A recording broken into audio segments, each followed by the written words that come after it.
ఆదివాసీ హక్కులు కాలరాస్తున్న అధికారులపై శాఖాపరమైన చర్యలు తీసుకోవాలని ఆదివాసీ సంక్షేమ పరిషత్ సంఘాల సభ్యులు డిమాండ్ చేశారు. కొమరంభీం ఆసిఫాబాద్ జిల్లా జైనూరు మండలం ఎంపీడీఓ కార్యాలయం ఎదుట ఆదివాసీ సంక్షేమ పరిషత్ ఆధ్వర్యంలో సోమవారం ధర్నా నిర్వహించారు. ఈ సందర్భంగా ఆదివాసులు మాట్లాడుతూ భారత రాజ్యాంగం కల్పించిన హక్కులు అధికారులు తుంగలో తొక్కుతున్నారని మండిపడ్డారు. వలసొచ్చిన ఇతరులకు వత్తాసు పలుకుతున్నారని ఆరోపించారు. 1/70 పేసా చట్టాలు అమలు చేయాల్సింది పోయి ఇతరులతో కుమ్మక్కై ఆదివాసీలకు అన్యాయం చేస్తున్నారన్నారు. సంబంధిత అధికారులపై శాఖాపరమైన చర్యలు తీసుకోవాలని అన్నారు. పలు డిమాండ్లతో కూడిన వినతిపత్రాన్ని ఆసిఫాబాద్ ఆర్టీఓ వరకు అందించారు.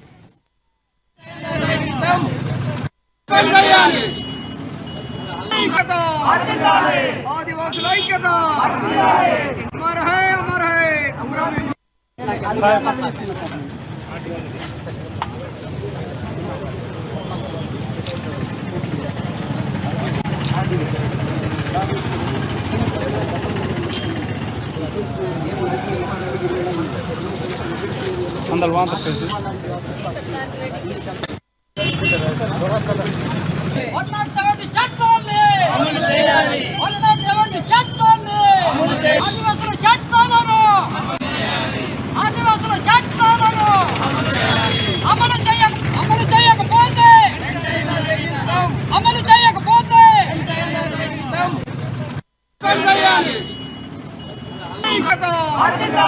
ఆదివాసుల ఐక్యత దానిపైన ఫైట్ చేయొచ్చు.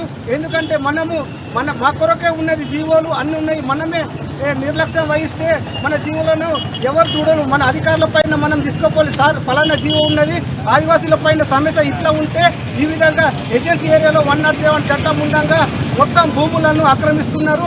దీనికి మేము తీవ్రంగా ఖండిస్తాం ఆదివాసీ సంఘం తరఫున. ఎందుకంటే